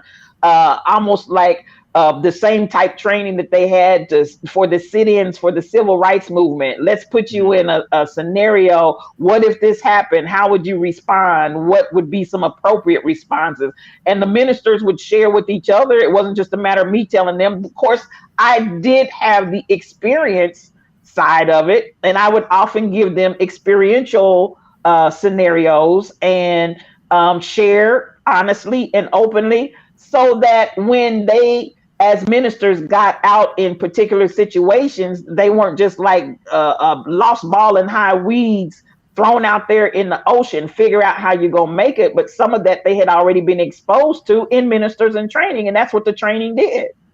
And I think it can be done because different scenarios can catch you off guard in ministry. If you're unprepared, if it's a first time, if you've never experienced a thing. Thank you for all the new followers that are coming in. I appreciate you all. So that's what we did. We had an MIT, and we'd go through a class, and that class would go through it. And then we'd start another class. That class would go through it. And then at the end of the day, the different classes would come together, share together, whatever. And I felt like it was very powerful. And so I'll kind of throw it to Jonna, because she actually saw how that worked. And would you not say that something like ministers in training, MIT, would have been very beneficial in this type of a situation? Absolutely. I've sat through 2 of those classes. I don't know why I was in there, but I sat through 2 of Quit them. playing. Quit playing. Well, you know. Because the Lord got an anointing on your heart. You just don't know it yet. Amen. Oh, come on, sir. Talk to me. But anyway, 2 of those classes. And one thing that always stuck out to me in those classes is, yes, we're going through procedure and, you know, this is what you do and this is how to, you know, do this. But it was also very heavy on relationship with the people, how you speak to them, how you interact with them, almost as if they were being taught how to care. Am I gonna say for a baby? I don't know. How to care for the people. And this is what is needed here. When you said earlier there is anointing on the man's life, absolutely. Now, Yes. you know, Yes. and if we could just streamline it, I feel like he would be super powerful. But we need some training, and there's a lot of them running around here. Just A whole lot. amok, A whole just lot of them. running amok. No Wow. training. No Wow. training. You know, even in the basic steps of a service, a funeral, a wedding. Mhm. Some of the stuff that I've seen over the last few years, I'm like, what in the world? Who is doing this? You know, just mouthy, just real, you know, abusive, just funky, you know, just a mess. Now, and I shouldn't really say them, but one time Go we were ahead. at this church. I'm gonna tell on STL, and somebody started kind of talking crazy, and it was just getting crazier and crazier throughout the service, and they were taking too long. It was a bunch of us there, the choir, I think it was. And listen, she was like, while we were in the audience, this is one of my favorite stories about her. While we were sitting in the seat, I think Daniel Dean was there. And I know Maynard and BT Big Mom were. And she gathered us up middle of the service. We getting ready to go right now. I cracked up from my seat to the parking lot and all the way home because it was great. But sometimes you need training. You can't just get out here and call yourself a minister, a pastor, and Girl. you have no training. Because it's it's more than to a it. notion. It's more than a to notion. it than just standing up here talking every Sunday. Mhm. These are people's I mean, lives and Yeah, I would hearts say and you their got people's lives in emotions. your hand. Yeah. You know, this is not to be taken lightly at all. Mhm. At And just all. because somebody said you have an anointing or you're called to do this, it may not be the timing. Come on. Correct. You might That's a need to word. sit down a minute and get your own Mhm. head together. Mhm. Follow Well, and somebody. You can't yeah. lead until you can follow. Well, there's a scripture, if I can interject that said, "He that ministers, let him wait on his ministering." Mhm. Meaning that there's a time for you to learn. And I think, unfortunately, in this season and time, there is no wait time. There is no downtime. Listen, God called me. I want my collar today and my briefcase in hand and give me my coins.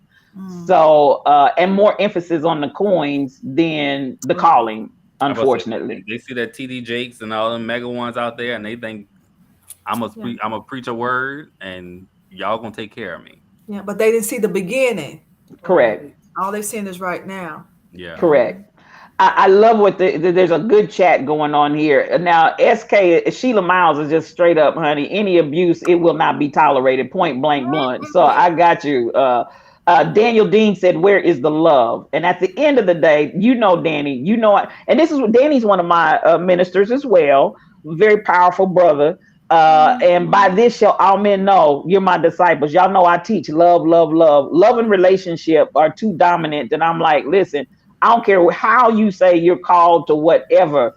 If there's no love and if there's no relationship there, it's a broke down something. So I believe that with all my heart. Dalen said, I think everybody, and I love this here, as Dr. Dady says, if I can take this even out of the church arena, Dr. Dady says, every coach needs a coach. Mhm. Mm-hmm. And if your coach doesn't have a coach, you need to find another coach. Let me say that again. The words of Dr. Dady Priest. Dr. Dady Priest, if you're not following her, please follow her. She is a streamer, whether she's in here or not.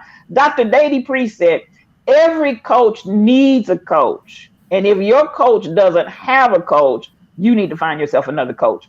So Okay. even what Dalen is saying here, every pastor needs someone to mentor them, and somebody that they can be connected to. And so that, Dalen, I agree with 200%, even though a lot of pastors do not feel that once they are in a leadership, I'm not going to say pastors, because honey, just ministers, period, feel like once I got my calling, you can't tell me nothing. So that is unfortunately, and then forget the love. Where is the love? I'm gonna go back to Danny Dean. He knows that I harp on love, love, love. And even as John has said, we're gonna talk about relationship. We're gonna talk about nurturing. We're gonna talk about moving in love. What is love and what is not love? And definitely talking in these types of scenarios is not love. That's on the minister. I'm still on where are we with these young people's minds that's drinking this Kool-Aid? Searching. Yeah. Yeah. Mm-hmm. And there's more to that story with them. I mean, when I think of the young people, they say, and I don't, I'm not one of them. They're so strong-minded. Like, I'm not gonna go with the norm. I'm not gonna do this, that, and the other. Like, for me, if he has a young congregation that's sitting around and tolerating that, like there's more to their story. Okay. And that's the sad part. Okay. Like, they're there because they're probably healing from something, and this is who's leading them to what they think is righteousness. Okay.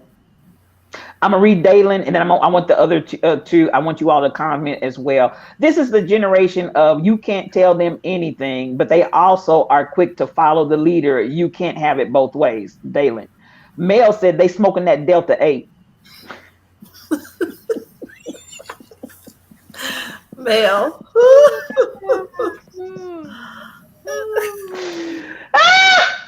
Oh my God. Cassandra said they're poisoned while searching. Yeah.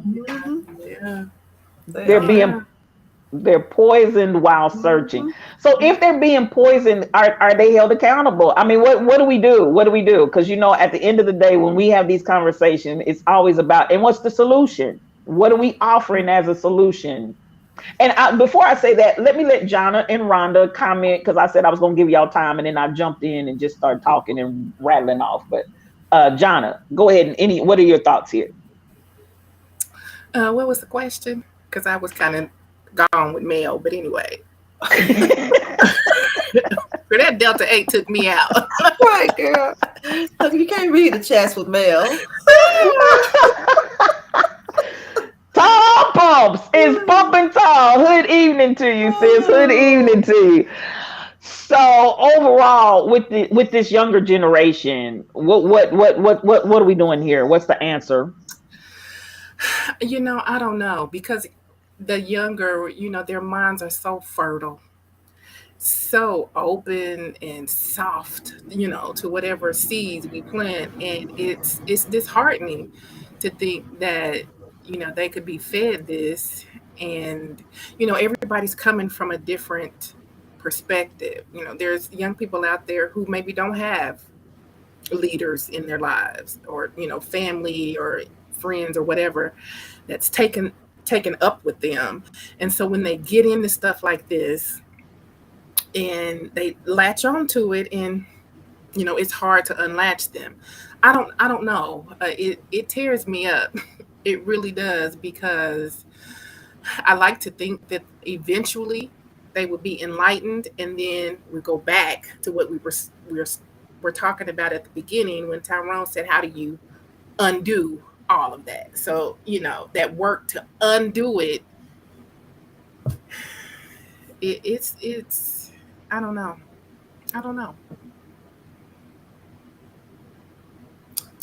Yeah, this generation now they're determined not to do what their parents did and their grandparents. I mean, they're adamant that they're just not. So that's why they're looking and searching for something different.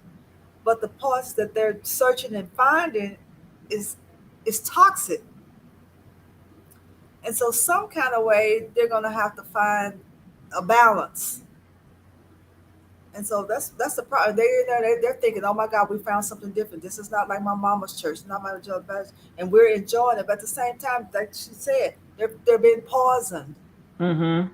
And somewhere, somehow, they're going to have to, a light bulb is going to have to come on and say, well, this is not it either. Mm-hmm. And keep searching. Don't just sit there and keep going through this because it's toxic. Somebody need to, ooh, this cool, something's in this Kool-Aid. Ooh, something ain't right or something. And then move on. But you just can't keep sitting there. And they were comfortable in that little part we saw. Everybody just sitting there and amening. And it's like, okay, when is the light bulb going to go off? Because I don't think anybody's going to come and talk to them and they're going to receive it because they already determined not to listen to anybody else because they got a mind of their own. What was you saying? Go ahead, Tyrone. Well, my question is, but then on the flip side, what do we do with the seasoned people that are there? Because some them people in the front row need help getting up.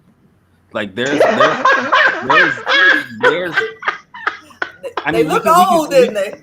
They look old, or they've had a old. long 20 years. But we can say the younger generation, and they should. They need to do their research. They need to, search out and know for themselves what they're listening to, and have, enough willpower with themselves to know when I'm being disrespected or this is not for me. But a lot of times we latch on to what we see our older generation say is okay. And he may have a young congregation, but there are some old heads that we saw in that video that are sitting there saying that's okay. So, I mean, a lot of times we follow, especially with religion, a lot of us, we follow the religion that our parents had. Now, some of us probably got out and said, I'm gonna do my own experience, I'm gonna do my own thing, I'm gonna this, that, and the other. But a lot of us fell into our religions because that's what our parents practiced. That's what our grandparents practiced, and that's what we just grew up to be. So when those younger people, because I'm past that now, the younger generation, they do fall into that. They want to do their own thing, but they're gonna follow a lead, like a TikTok. If what's new on TikTok, everybody gonna follow it. But a lot of times they're seeing what the older generation said was okay. And if they didn't feel it was okay, they didn't say anything about it. So the younger generation got some work to do, but we also got to work on that older generation as well. Okay. I receive that. Ultimately for me, and I appreciate my mods. Apparently we got some trolls out there that's trolling them, and I appreciate the Block-a-Hole ministry going forth. Thank you all. I appreciate you. Block them hoes. Block them. They blocking them. Thank you so much. They've been busy over there, and I appreciate my mods. Let me just give it up for Shelly Thunder, for Michelle Browno, for the Rebel Inc., because they keep us going. And so thank you for keeping all of that out of the chat. I really appreciate you so much, so much. I'm going to say this, and then I'm going to let you all get closing remarks, and we're going to get out of here. But since the church and its bondage mentality seem to, thank you for that. Come on with that, mod love. Thank you for that, mod love. BTD mom. Since the church seems to be headlining, and I was like, Lord, if this ain't been a week for us to look like a mess, a hot mess of bondage. Stacy 546, so much love to you. And again, y'all on it, Shelly. I ain't playing. Y'all are on it. I appreciate y'all. At the end of the day, and again, thank you. I got this video from several people, which is why I went ahead and brought it to us tonight, because I don't want y'all to feel like you talk about everybody else and everything else, but you won't talk about that's close to home. But I wanted to be fair on that score. Now, at the end of the day, I say, even the message that I shared on 2:00 afternoon, Waking the Lions, is we need to model the glory. As we said, the young folks are looking for something, and they tend to migrate toward whatever they see that looks like that's it, in my opinion. And they look like they're looking for that's it in so many of the wrong places, but the places that they're looking appear to have an answer. So that's it. Clink, clank, clank, clank. At the end of the day, um, that's why I say, even today, while we talked and preached from the premise of you are the leadership, you are the leadership for this movement, you are the leadership. Then there's something, and when I say that again, I'm not talking about, oh, I need to get a briefcase and get a collar and I'm called, and that's not at all what I'm saying. And you all know my angle and my position on that. That's not what I'm saying. But the movement needs to be visible. The movement needs to be advertised. The movement needs to leave its mark, because they're out there wandering around looking for something, but are we showing them something to be attracted to? You understand what I'm saying? And I feel like once we begin to move in our place of calling, and everybody in here has a calling, nobody's here by accident. So Johnny, even when you try to do that, I don't even know why I was in there, them 2 classes. Yeah, 'cause I need you to confess and repent right now. Right. Just right, not now, but right. I just need you to drop down to both of those knees. Oh, see, that made me drop my phone. Wait a minute. I need, good thing I had on some clothes. I need y'all. Because sometimes I don't.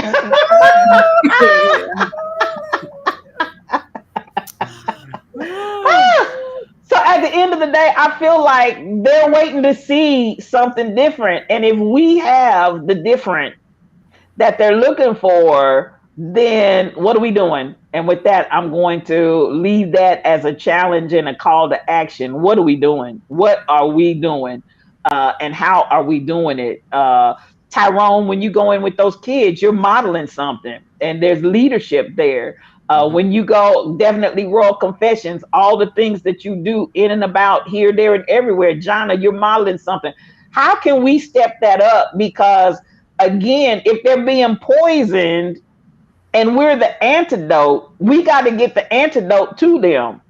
Agree? If they're being poisoned and we're the antidote, how are we getting the antidote to them? Or do we just sit by and say, oh, child, they've been poisoned, and just watch them die and just fade away? And with that, I'm going to step back and digress and let you all have your comments about when you ask me, what is the answer and how do, listen, we trying to show them something different right now, but that wasn't the stuff we was trying to show. Right now. I wasn't trying to show them my wares. However, anyway, so at the end of the day, I that's my answer, and constantly looking for how can I affect change in the people's lives that I encounter by just being me, but at the same time being very consciously aware that I'm dealing in a scenario where folks are poisoned and I'm the antidote. I am the leadership. And I'm saying that again. Joanna G was in earlier, and she quoted that as we were getting ready to raid out. I am the leader of this movement. I am leadership in this movement. And I feel like some way we've got to stir our minds up to that idea of embracing, I am the leadership in this movement. And if I don't come out here with the antidote, then these young kids are just gonna walk away poisoned. And as you said, even the generic geriatric elderly folk, they gonna, so and with that, I'm gonna step out and let you all say what you want to say on that, and we'll get ready to get out of here.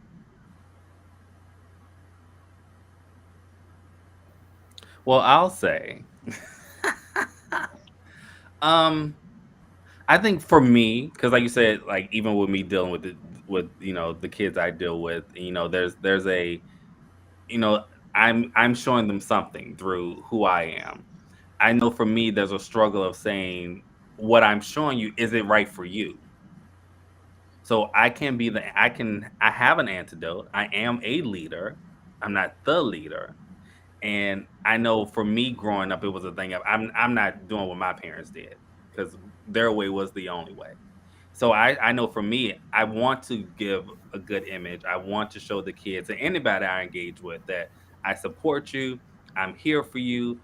Whatever you need, I'm gonna show you what hard work looks like. I'm gonna show you what determination looks like. I'm gonna provide you with advice. There were things that information I wish I would have known when I was younger. That life probably would have been a whole lot different now. So I'm gonna give you that, but I also struggle with the thing of I can't force you to take my route.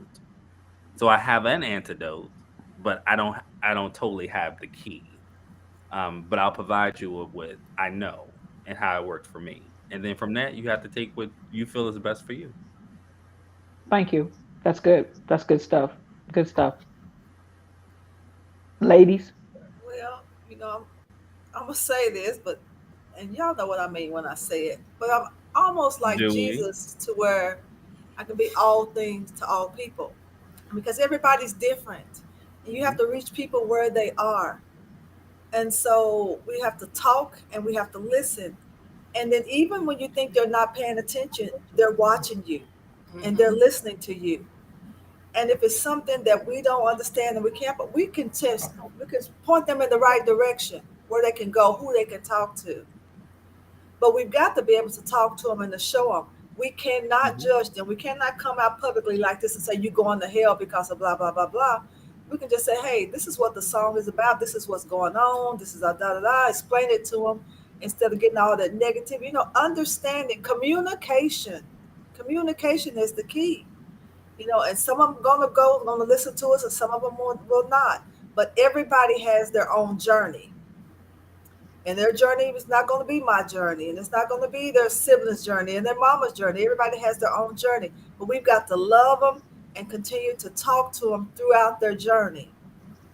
And be there. It's just like John, she's got those teenage girls, bless her heart. And if they start dating and date somebody that she doesn't like, and she says, he ain't nothing, he ain't going to be nothing, I want you to stay away from him. You know what they're going to do? Draw closer to him and rebel. So we cannot approach them in that way. We just got to be there, be able to talk to them, be able to show and walk the walk and talk the talk. And if we can't do it, then look, let's send them to somebody that we know that maybe can reach them. And you keep going till you find somebody. You can't give up on them. Like we talked before about going to counseling. You go and you're like, oh, no, that's not for me. Well, don't stop. Just keep on until you found the counselor that is for you. And we got to do the same thing with those children. If they're not for me, then let me send them to STL. Let me send them to Utah, or let me send them to John until they find the right fit. Because there's somebody there for them. Yes. I love that. I love that. Thank you so much, Jonna. So this is a heavy question for me, but I feel like I agree with what both Tyrone and Royal Confessions had to say. For those of us who know, something in this Kool-Aid is, what is it? Something is rotten in this cotton. Rotten in the cotton, girl. Come on, come on. For those of us who know that, we can't gatekeep the code. We can't gatekeep those keys. We have to start living out loud. The things that we've learned over the years, the experiences that we've had, we have to start talking about it, and letting our young people know, older people used to say there's nothing new under the sun. It may feel, like your situation is different than mine, but, sometimes the basics can be the same, and we've got to start living out loud. I did that, it didn't work. So try something different. And when they do the exact opposite, because they will, of what we're saying, love on them anyway. That's where that relationship comes in. And if you can love on them anyway, 2, 3, 4, 25 times, they'll come back and eventually listen and, be able to be teachable. We got to start raising a generation of kids that are teachable. That's what happened here with this situation. When you can't be taught, you don't have that openness in your heart to be trained, then we start doing all kind of stuff, and we've got to change whatever that is that's created this generation of people where you can't tell them nothing. And I think some of that is not being loving and relational because they don't want to hear what you said when you always going off on them and talking down to them. So that would be, we got to live out loud and then love on these people. They'll sit down and listen after a while. You know, everybody makes mistakes. We've all been there. And so we have to take those same experiences and apply them to their little lives. Take them seriously. Listen. We've talked about that before. Listening is a lost art. It is a skill that a lot of us do not have. Listen and love. And I think we can turn it around. I hope. Oh, we gonna turn it around. We gonna turn it around, and we gonna live out loud. Go ahead, Tyrone. Yes. Just a quick question. What does it mean there's nothing new under the sun? That, you know, people have experiences that, you know, you can say this is happening. Are you being for real? Yeah. Because Okay. I was thinking like there's nothing new under the sun, but things Yeah. grow with sunlight. Okay. Yeah, Regina, Royal, y'all take that. I'm not getting ready to You're do not that. gonna waste your energy, are you? Okay, so let me start first of all. Good evening, LaWanda Baskerville. She is a streamer, and thank you so much. She said she's been lurking and listening, but great show. Thank you so much. She is a streamer, y'all. Please follow her. She's a new streamer, but she's doing her thing, y'all. So click that follow button, and then also hit that bell so you can get the notifications. And you know I love me some miracles, signs, and wonders. Yes.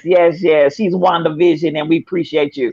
Dalen said, and thank you for being here tonight. For me, nothing new under the sun's main stat. Most things that people believe are original, art.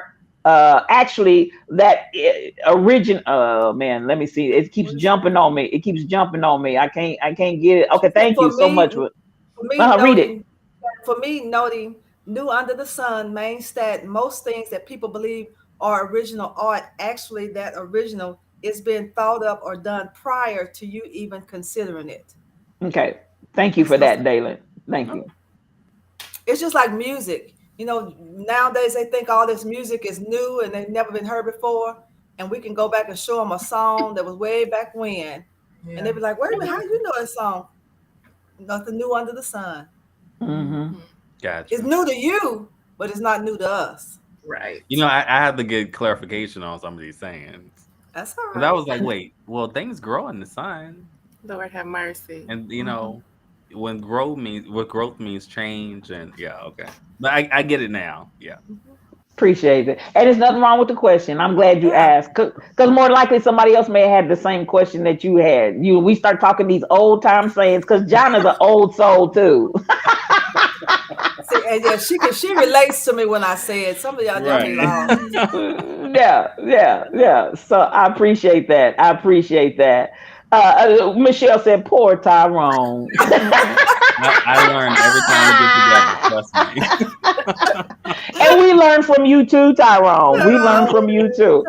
It's that backwoods talk. Listen, before we get out of here, Rebel, I don't know if you got me queued up or not, but we got pictures. Yesterday was the awesome 10-year anniversary of Tim and Tyrone. Come on with those photos. Roll that beautiful beam footage. There they are.